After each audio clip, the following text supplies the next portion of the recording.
Hey everyone, welcome to the Teenology Podcast, where teens make sense of the world that they are about to change.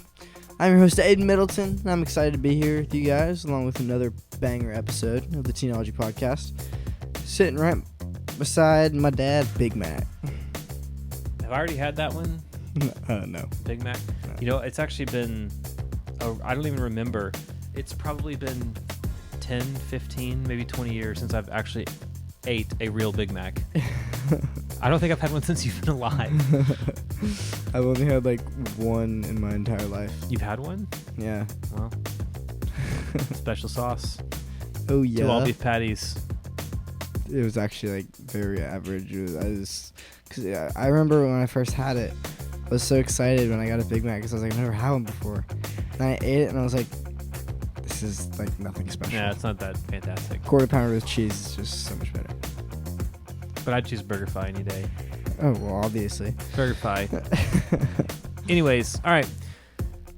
Well, today, Aiden, what are we going to be talking about today? Today we're covering the topic of 9/11. What happened and why is it important for our generation? Yeah, we have just had the 20th anniversary, which is really hard for me to believe, of 9/11. And so we're going to talk about that a little bit with you for your generation. But first, you know what time it is. Best part of the episode. Gen Z word of the episode, baby. Let's go. Oh, yeah. All right, Aiden, I got another word for you because your generation never ceases to amaze me in your unbelievable ability to create new words. You know what that's called, actually? A fun fact. It's called a neologist, someone who creates new words. Neologist. Fun fact for all you guys. All right, I got a word for you, and I've even heard your just recently become a 10-year-old little brother, little Will in our family. Will said this the other day. I have taught him well. You've taught. Was this him? Was you that he's your young Padawan? Well, Will, I heard him, and he was talking to his friend the other night, and he goes, "Man, that food was bussin'." I was like, "Bussin'? What in the world is bussin'?" So, enlighten me what bussin' means, because I got no clue. Bussin' means just good. Like, it's just good. Like, it's good. That's all you got. Just good. It's really just that. Just good. I remember I was at football practice and I was sitting next to one of my teammates. They were giving out Gatorade to everybody. And we took a sip and I was like, man, this Gatorade's bussin'. Because it was like, we were like all hot and sweaty after 3 hours of football running around and stuff. And so it feels extra good after you're exactly. hot and sweaty. That bussin' is just, it's just such a good word. It's such a good word. I'm glad you like it. I'm glad you enjoy it. Maybe I'll have to work it into my vocabulary. Bussin'. So today we are covering 9/11 and its impact on our world and how it has really changed not just America, even though that's where the attack happened, but really the whole world. So my first question for you today is just so we can kind of like understand what we're talking about. What happened in 9/11? Yeah, so in short, I mean, I'm assuming, hoping, honestly, that most of you young people that are listening to this know the story of 9/11, and you should know the story of 9/11. But in short, some terrorists hijacked some planes. 2 planes flew into the World Trade Center, which subsequently collapsed after that. Another plane was hijacked and flown into the Pentagon. And a 4th plane was hijacked and was destined most likely somewhere in D.C. This plane has become the subject of movies. It was United Flight 93, and some very brave people who we actually want to talk about in a few minutes kind of took the plane over. They almost hijacked the hijackers, and the plane ended up, unfortunately, crash landing into the middle of a field in Pennsylvania, away from any large cities, and protected countless lives. So, with all of that happening, how did this change and affect our world? It affected our world in a pretty profound way. I mean, I know you guys have never really known a world, Gen Zers have never really known a world apart from a post 9/11 world. But if you guys have ever flown in a plane, you got to take your shoes off. You go through all the security. That's all a result of 9/11. there's just more security at any sporting events, music concerts, things like that. You generally go through some sort of security for everything. That's all post 9/11. We did not do that kind of stuff before. I mean, I remember even back in the day, if you've seen in old TV shows pre 9/11, you can see people will go to the airport and they'll go pick up their friends and they'll actually meet them at the gate where they get off.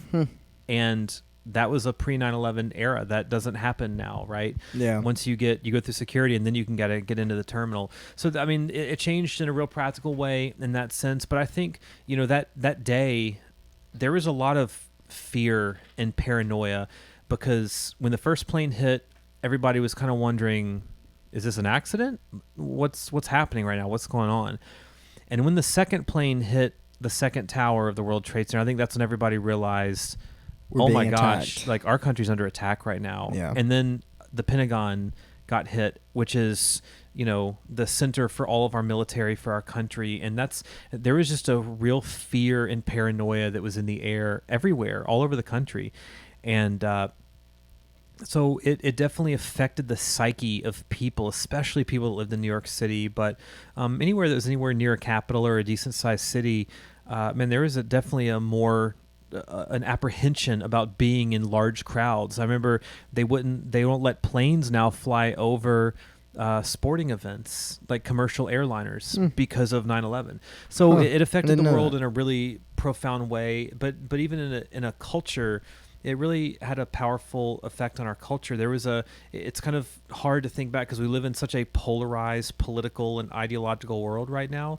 But back then, it was the most unified I remember as an adult our nation ever being. Is that there was a legitimate threat to our nation, and our nation was very much unified in protecting ourselves, protecting our way of life, our culture, and eliminating the threat. Now, I'm not saying how anything that went down was right or wrong. We're not right here to talk about that or judge those things, but there was a real unity in our nation that honestly, unfortunately, your generation has never really seen before, because it's the last time I remember it, that our country's like that, and a real feel of patriotism. There was a very much a patriotic moment in our country that we just don't have right now.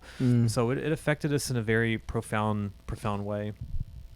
Why is 9/11 still important to remember and commemorate?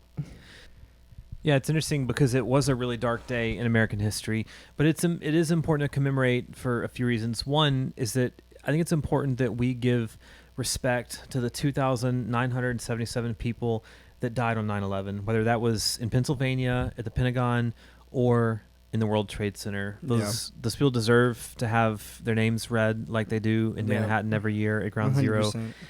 And the other reason is because we as human beings tend to forget. In Joshua 4, Israel has just crossed the Jordan River, and they're about to move into their new land. And there's this sign that God gives in verse 5. It says, Joshua said to them, pass on before the ark of the Lord your God into the midst of the Jordan, and take up each of you a stone upon his shoulder, according to the number of the tribes of the people of Israel, that this may be a sign among you. When your children ask in time to come, what do these stones mean to you? In verse Joshua 4:7, it says, then you shall tell them that the waters of the Jordan were cut off before the ark of the covenant of the Lord. When it passed over the Jordan, the waters of the Jordan were cut off. So these stones shall be to the people of Israel a memorial forever. We as human beings, human nature, we don't do a great job of remembering. We tend to forget, and we kind of move in along with our lives, and we forget what happened. And it is important to remember there still is a threat to our life and our culture and the values, the ideological principles that our country kind of stands for. There's a threat to those things, and people in the world don't like them. And it's something that we as Christians, and secondly, as Americans, we believe in freedom for people. And so we want to commemorate those names. We want to recognize them. And we also want to remember what happened so that we don't fall into allowing the same thing to happen again. Yeah. So you mentioned earlier Flight 93. What was that? Yeah, so Flight 93 was the plane that was most likely headed for D.C.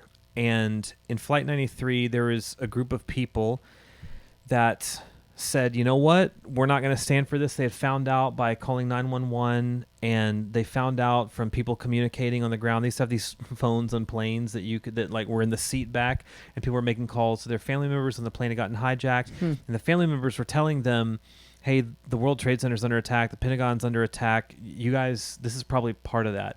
And so there's a group of people that banded together, and they basically took the plane from the terrorists. I can't even imagine. That's crazy. Took it back over. And when you actually read, I won't read all of it. I would highly encourage you guys to listen and go read. The guy who's really made the phone call to 911 was kind of one of the leaders to take this plane over from the hijackers. His name was Todd Beamer. Go read his account of the phone call that he made with the 911 operator on the plane. He actually prays. I'll read a little bit of it real quick because I want to read this verse to you guys as we wrap up here today. But he's talking to the 911 operator, and he says, we're going to do something. I'm quoting this right now.